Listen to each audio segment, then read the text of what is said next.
27th continued meeting at 7 p.m. to order. Fiscal year 2027 budget considerations. I think Candy has a presentation.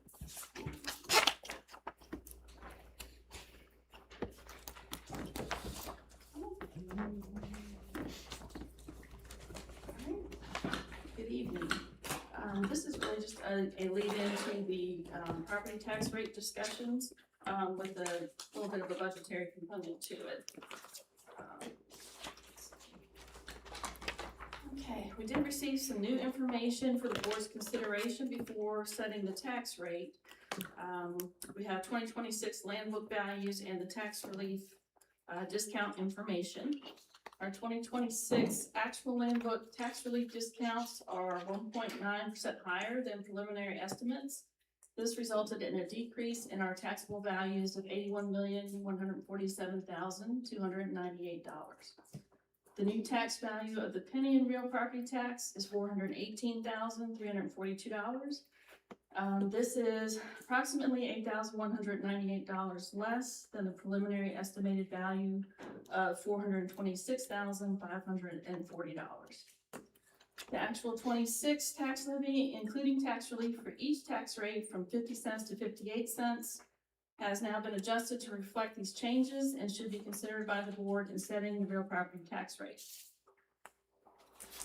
So this is our new table of tax rates for consideration based on that information, showing 50 cents through 58 cents. We have the new 26 tax levy, including the tax relief in the first column.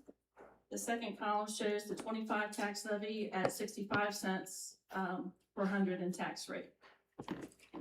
The tax levy increase or decrease for each penny of tax rate are shown here in the fourth column, and the associated percentage change tax levy associated with each tax rate here. And then the last column shows the approximate difference between these rates, the tax levy with these rates, and the preliminary anticipated tax levy. So we have basically shifted back about a penny in tax rate revenue. Oops. Okay. We did do some budget modeling based on this new information, and this model is based on several assumptions. We made adjustments to the FY26 projected real estate tax rate revenue and also the FY27 real estate tax revenue, which also affects the FY27 year-ending balance used in the budget. Reductions to the FY26 real estate tax revenue projections affect the FY26 carryover. So where possible, we use non-recurring contingency to cover one-time expenditures such as the capital outlay. We have reductions to the FY26 carryover funds, in turn impact the FY27 year-ending balance on the revenue side of the budget. We've made no changes to the expenditures except for the impacts to contingencies. And this also means we have not included the new vehicle outfitter position that was recently approved, and there has not been included any increase for Region 10 funding yet. Our capital outlay expense remains constant at $2.3 million. Our non-recurring contingency remained constant at $415,300. This is a general recommended level for best practices. The school division funding remained constant at $21,518,914. The additional $1.6 million allocated by the board previously. And then recurring funds used to cover one-time expenditures such as the capital outlay are available for recurring purposes the following fiscal year. Okay. So this chart basically shows our FY27 budget modeling by each proposed tax rate. The important things to note are whether or not there's an FY27 budget deficit, and whether or not there's a budget deficit after using all contingencies, and then what revenue might be available for FY28. So I'll note that this analysis is based on existing expenditures, and revising those is an option to improve the model projections, as well as pulling in any fund balance rather than using the recurring funds to cover those non-recurring expenditures. So if you look at the green rates in green from 58 cents to 56 cents, this allows for a balanced budget without any other changes and provides the most in recurring funds for future fiscal years. There's also a modest level of recurring funds that are used to cover capital outlay expenditures, which exceed the FY26 carryover funds. In purple, the 55 cents to 54 cent rates allow for a balanced budget without any other changes and provide a modest level of recurring funds for future fiscal years. Higher levels of recurring funds are used to cover the capital outlay expenditures that exceed the FY26 carryover funds. And then I'd like to recommend that 54 cents be the rate floor for consideration. As you can see, the rates from 53 cents to 51 cents are in red. These create a budget deficit without any other changes, even with the use of all contingencies, and provide minimal to no level of recurring funds for future fiscal years. Additionally, use of non-recurring funds to offset recurring deficits is not recommended as a best practice. So our staff recommendation would be to adopt a rate between 58 cents and 56 cents if you are intending to set a rate for multiple years, or adopt a rate between 55 cents and 54 cents if intending to set a rate for FY27 only. Again, rates 53 cents to 51 are not recommended, and given the current economy and rising costs for citizens, adopting a rate intended for funding only the FY27 budget should be a consideration. I just put together this chart to show you what the annual tax levy per tax rate on a $450,000 property value would be. As you can see, these are color coded the same as the previous chart. For every penny increase in tax rate shown, the annual tax levy increases by $45. So happy to answer any questions. And then following that, I would ask you to consider resolution 2026-35, establishment of the 2026 tax rates. You'll note the adopted real property tax rate must be 58 cents or less.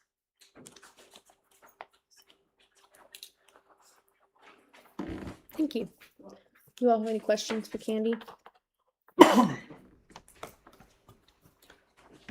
What are we toting over this year? It's a carryover. What is the carryover for this fiscal year?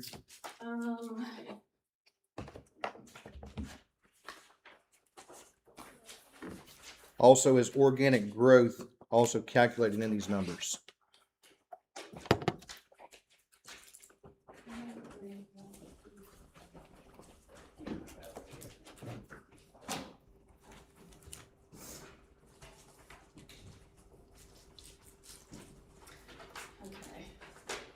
Now, given this new information,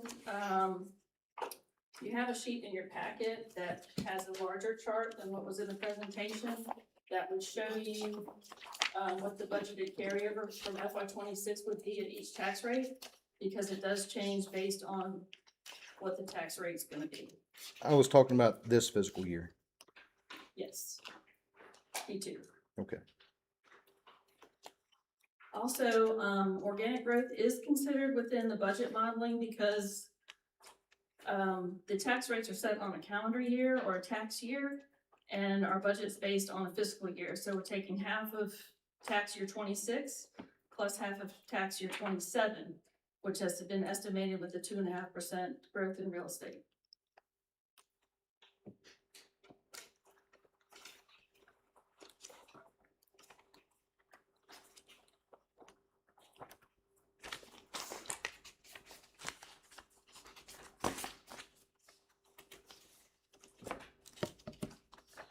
Any other questions for Candy?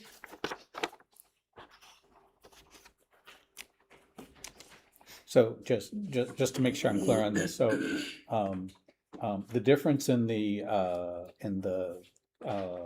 land book value gives us basically 1 penny less to work with. Yes. So am I right about Right. It's about that much. Yes. So so basically what we considered at 58 cents is, in reality, what or what happens at 57 cents actually will come at 58 cents. Correct. Okay. Yes.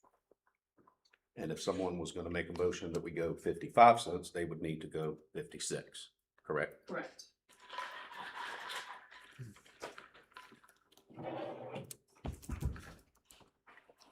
Any discussion? In the manufactured home tax, that's the same as the real property tax rate, Yes, correct? that's correct. Yes, so on your resolution, both those, are left blank right now until you just make that decision. So I'm seeing on the 51 cent at the bottom of the chart that the carryover is 1.9 million. Is that what we're going to carry over in July at the end of the fiscal year? Now, again, what you're gonna carry over depends on what you set the tax rate at. Because it affects, because we're gonna have a one-time windfall in FY 26 from the increase in the values. So that contributes to what you carry over into FY 27. So it's about half. You could just estimate it's about half of what a full year's revenue would be per each tax rate. Do we have the ability to revisit next year? Yes, absolutely.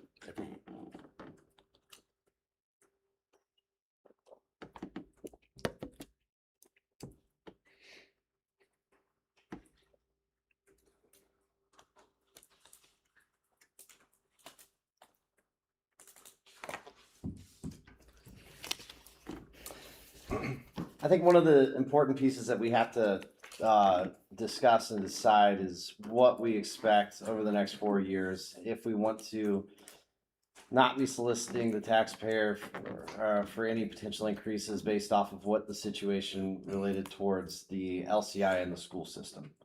I certainly am understanding that and I believe it's generally understood that we are not going to be able to fund everything that the school has expectations for, and above, obviously, what we've given this year, which is a new $1 million. The expectations are the state's gonna be pulling potentially up to $4 million over the next 4 years. And I think as we look at this tax rate, we need to be cognizant of that. I certainly am very much committed in seeing us trying to address it at the minimum of what is being taken by the state back. I believe, obviously, with our current budget that we've done, we address that. We address $1 million plus $600,000 for the buses. Obviously, that $600,000 was kind of imagined as a non-recurring fund. But due to kind of how we're looking at this, we can also imagine that $600,000 will be in the next year potential as well. Can you speak to that? Also, I think the mics are still in the public town hall mode, not the normal one. Oh. Yeah. The town hall Oh, is, I really? think that's the one we need. Are they is in? town Oh, hall. is that the Yes. one? Okay. Yes. Sounds I loud. believe right now budgetarily, the 600 for the buses is being funded by recurring revenue. So that being a one-time, could be considered a one-time expense, those funds should come back. Okay, so so it's kind of priced in what we have. So there's a potential 600 there, just depending on how we treat it in the next budget cycle. Right. Okay. All right.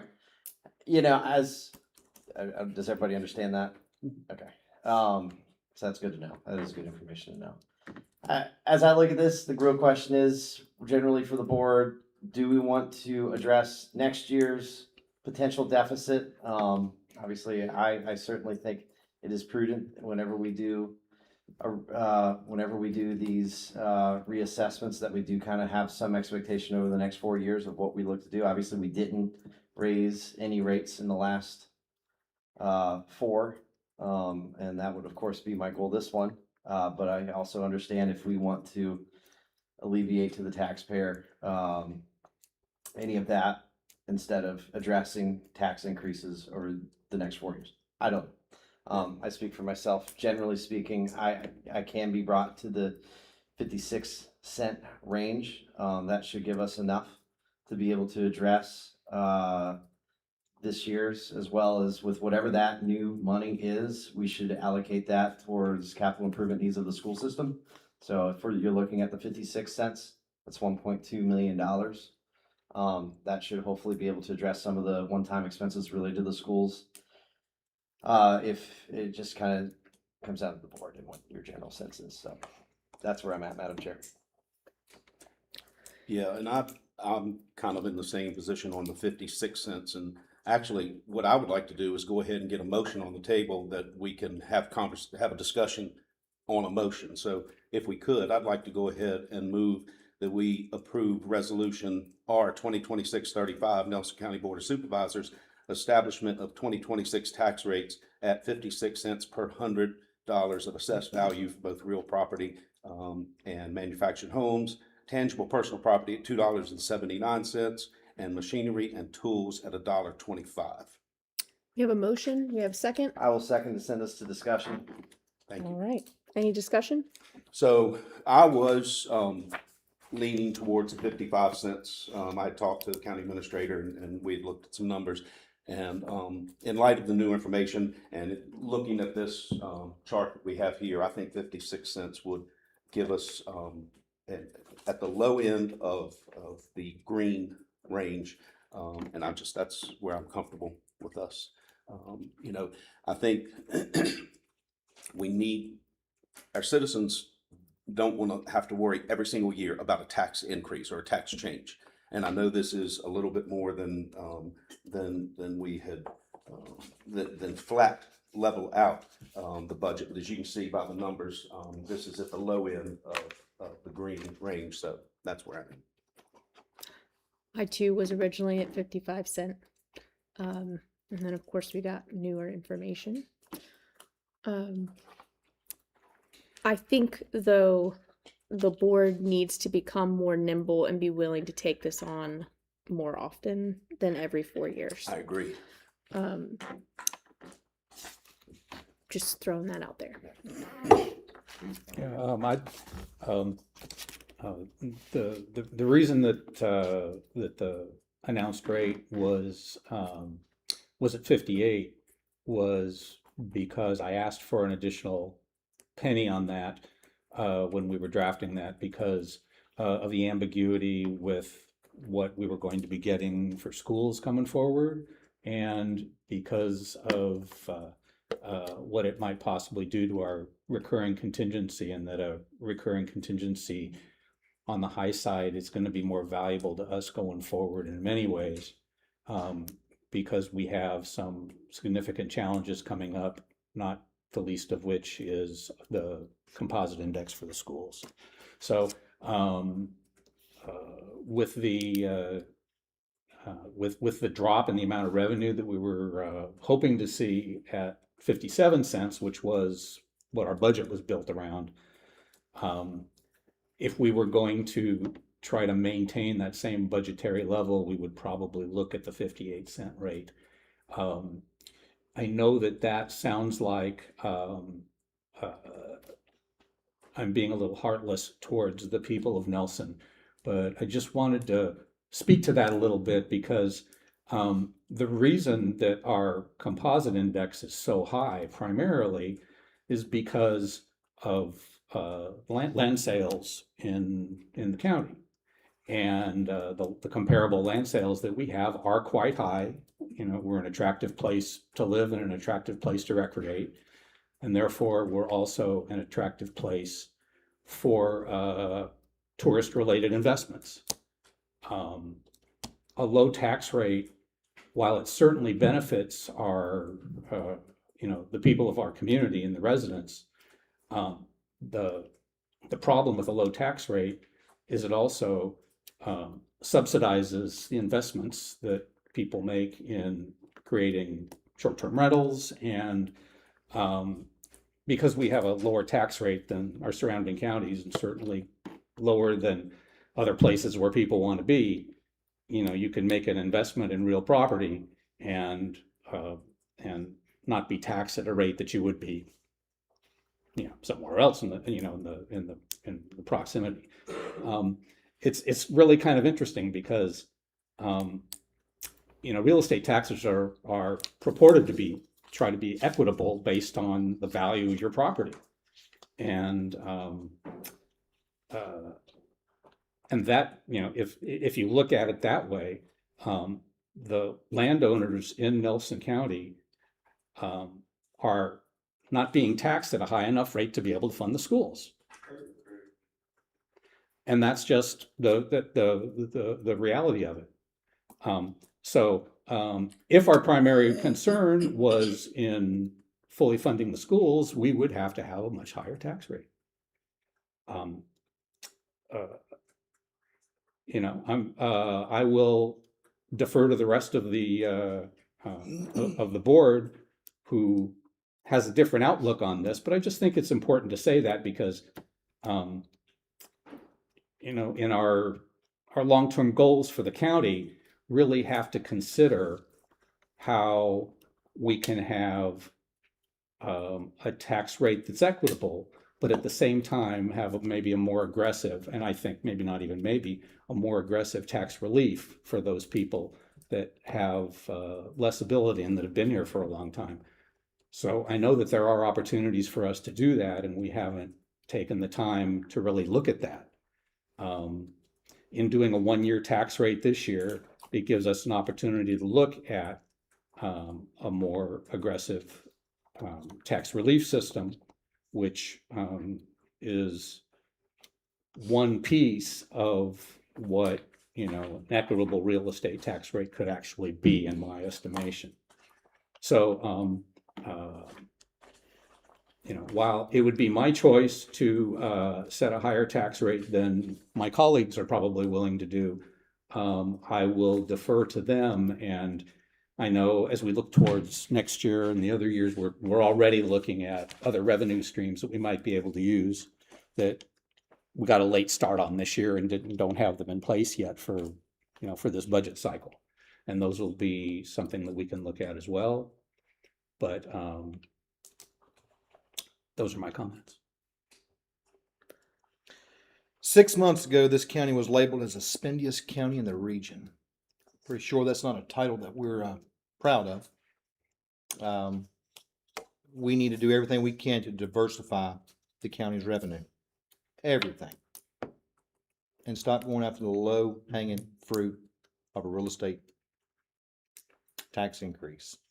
We've got people on fixed incomes, living paycheck to paycheck. You've got Afton. I know the whole county went up 27%, but you got Afton, they got hit with 35% is what they were hit with. This isn't only a 11% increase here. It's a hell of a lot more than that. We got people who can't even retire that are dementia, early stage dementia that's having to go to work to make ends meet. I think we need to sharpen the pencil up here and start hacking away at some of this budget stuff. But I'm only one vote.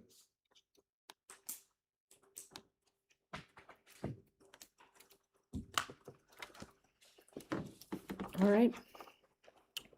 We have a motion and a second. Anybody have any more comments? We ready for a vote? Do a roll call vote. Mr. Radford? Yes. Mr. Parr? Yes. Mr. Reed? Yes. Mr. Linehan? No. Dr. Liggett? Yes.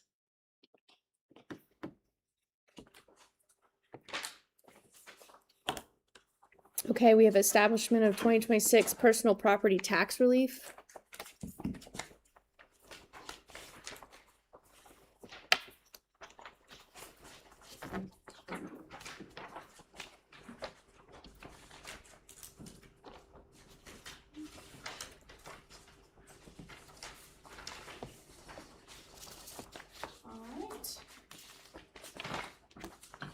So pursuant to State Code 58.13524, this is an annual obligation of the board.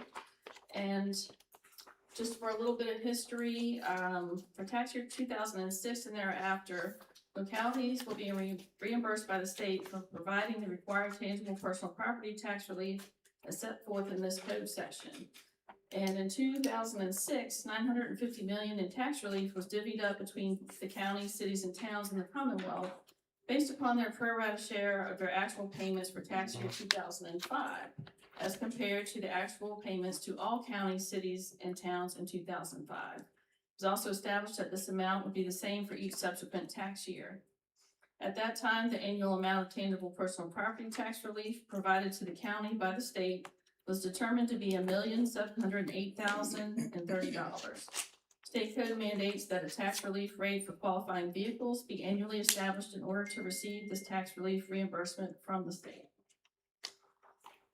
So therefore, pursuant to that code section, we are proposing resolution 2026-36, 2026 personal property tax relief, which establishes the percentage reduction in the rate used for distribution of the county's personal property tax relief amount of $1,708,030 for qualifying vehicles under the statute. The county's financial system uses this percentage to calculate the amount of relief distributed, given the amount of current tax levied and the qualifying vehicles as categorized by the Commissioner of Revenue within our financial system. So in 2025 tax year, we used a 38% distribution of personal property tax relief, or PPTRA. That was approved by the board, and it was expected to distribute $1,555,050 at the beginning of 2025, which provided a cushion of $152,980 for distribution throughout 2025, as supplemental changes to the tax base were made by the Commissioner. For the 2026 tax year, staff recommends using a 37% distribution of personal property tax relief, which endeavors to equal the $1,708,030 received from the state. The 37% rate is expected to distribute $1,556,135 at the beginning of calendar year 2026, providing $151,895 for distribution throughout 2026 as supplemental changes to the tax base are made by the Commissioner. So distribution of the PPTRA per the state code section is as follows. Qualified vehicles with an assessed value of $1,000 or less will be eligible for 100% tax relief. Qualified vehicles with an assessed value of $1,001 to $20,000 will be eligible for 37% tax relief. Qualified vehicles with an assessed value of $20,001 or more shall be eligible to receive 37% tax relief only on the first $20,000 of assessed value. And then all other vehicles which do not meet this definition of qualifying, which would be business use vehicles, farm use vehicles, or motor homes, will not be eligible for any form of tax relief under the program. So here we have a couple of tables showing the PPTRA distribution comparison for 2026 as proposed compared to 2025. So as you can see, the 2025 38% distributes about the same amount as the 2026 proposed 37%.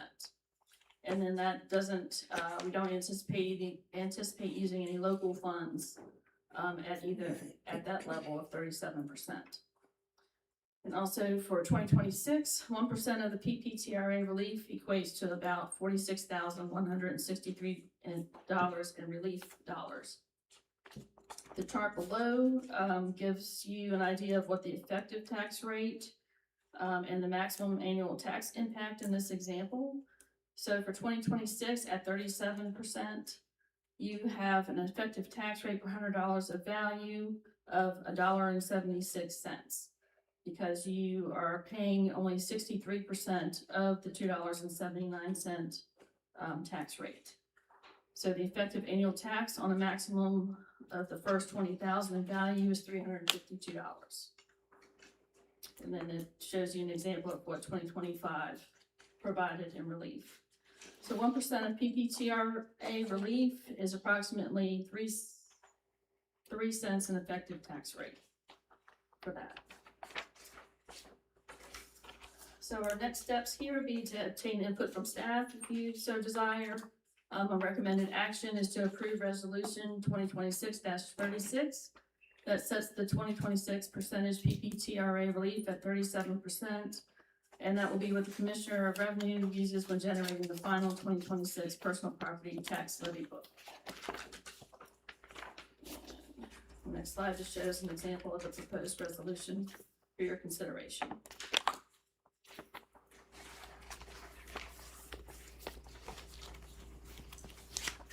Happy to answer any questions. Any questions for Candy?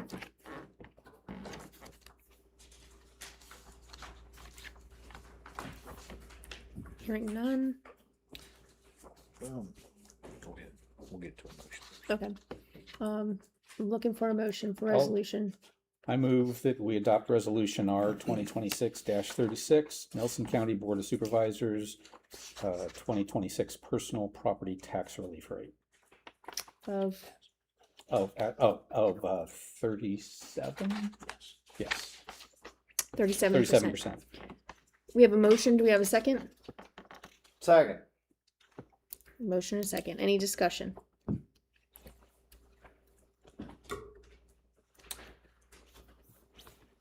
So the breakdown of this here for like volunteer fire and rescue, for instance, is that in this right here?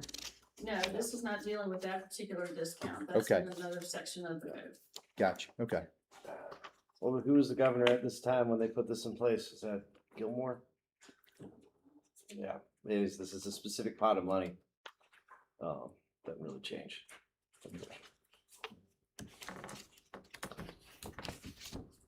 Madam Chair, I call a question. All right. Shall we take a roll call vote? Mr. Rutherford, Yes. Mr. Parr, Yes. Mr. Linehan, Yes. Mr. Reed, Yes. Dr. Lee. Yes. All right. Other business. Dylan, I think you're up.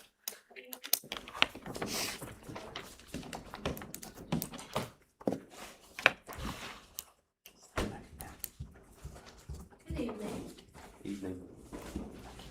So I'll just briefly discuss what's being requested here this evening, and you'll have a copy of this with some drafted motions. So at your regular meeting on Tuesday, April 14th, you reviewed a special use permit application requesting a campground use submitted by Tim Masters, the owner of approximately 113 acres of property on Morse Lane, zoned A1 agriculture. Public hearing was held, and following discussion, there was a 3-2 vote to deny the request. The following Saturday, April 18th, applicant submitted a request for consideration of this vote directly to the board, copy of which is in your packet. The correspondence claims that the decision was arbitrary and capricious, claiming the denial was based on substantiated neighbor complaints and personal comments rather than established criteria. Section 2-52F of the Nelson County Code states that after a vote has been taken on a matter before the board, any member may move for its reconsideration, provided such motion is made at the same meeting or an adjournment thereof at which the matter was originally acted upon.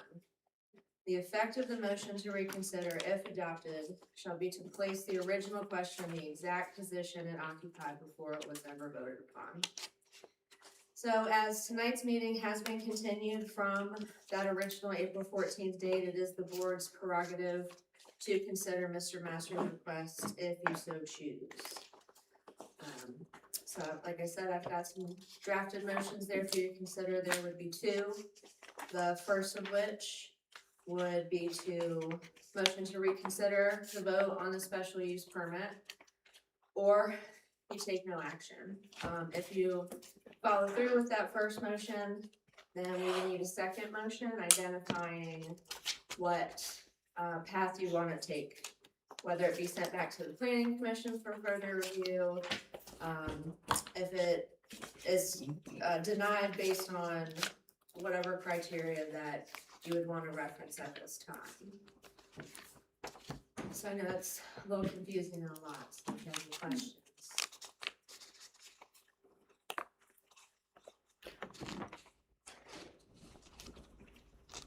Any questions for Dylan? Madam Chair, I'd like to just, supplement what Dylan just said. Whoever might make the motion for reconsideration needs to be, in the majority of the previous vote. That means not us. That does mean not you.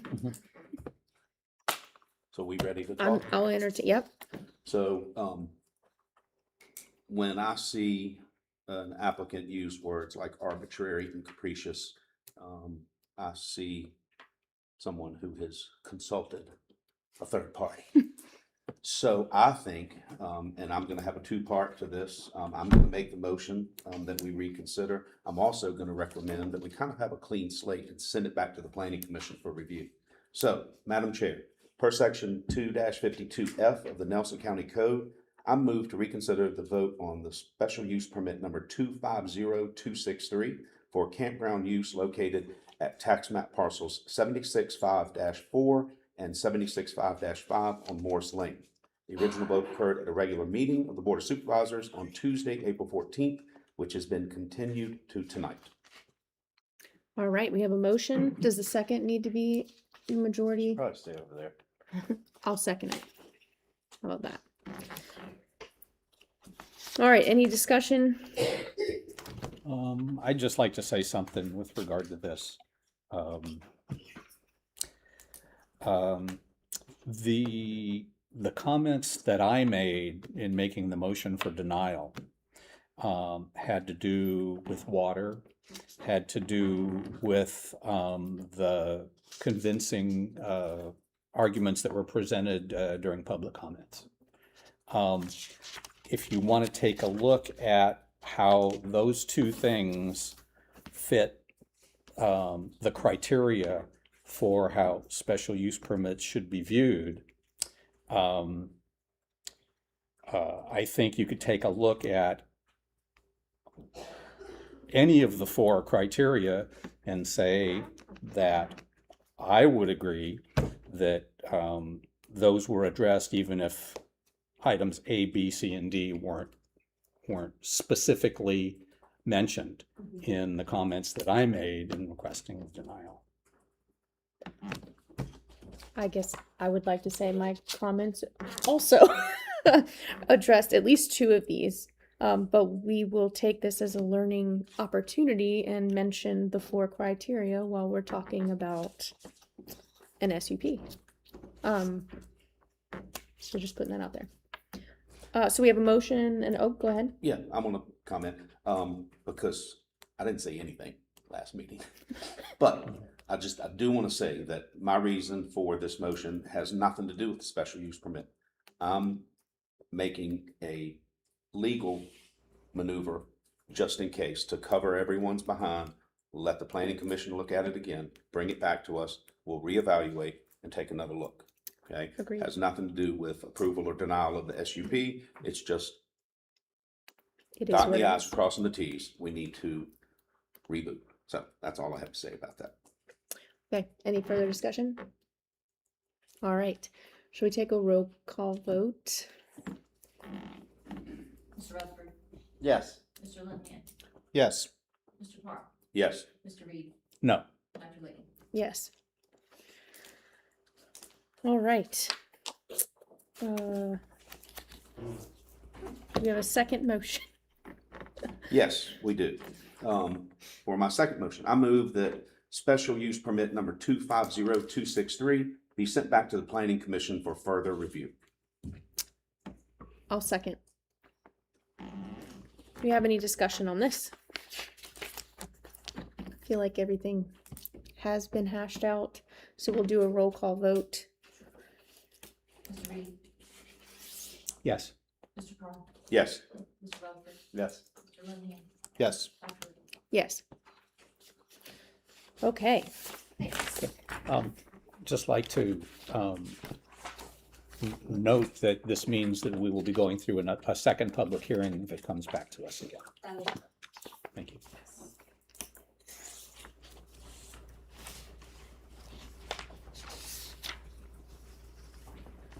Turn and continue. Do to when?